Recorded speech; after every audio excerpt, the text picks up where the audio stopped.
izləyicimiz soruşur ki, keç qılıncımın altından nə deməkdir? Gəlin izləyək. Keç kılıncımın altından.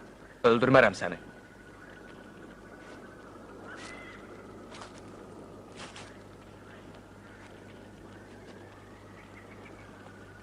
İlk baxışda yalıncıq beyrəyin qılıncının altından keçərək onun üstünlüyünü qəbul edir. Ancaq sözün çıxış nöqtəsini araşdıranda qarşımıza başqa məqamlar çıxır. Dədə Qorqud dastanı ilə yanaşı başqa türk mənşəli əsərlərdə də qılınca xüsusi əhəmiyyət verilibmiş. Məsələn, Mahmud Qaşqarlının yazdığı Divan-ı Lüğət-ü Türkdə Temür, yəni dəmir sözünün açıqlaması zamanı insanların dəmirə təzim etdiyini, onu and yeri kimi istifadə etdiyini görürük. Məsələn, indi mahnılarda istifadə olunan gök girsin, qızıl çıxsın ifadəsi də anddır. Əgər verdiyim sözü tutmasam, bu qılınc məni öldürsün deməkdir. Burada da yalıncıq qılınc altından keçərək beyrəyə sadiqlik andı içmiş olur. Bəs yalıncıq beyrəyin ölüm xəbərini necə çatdırmışdı? Xatırlayanlar rəydə yazsın.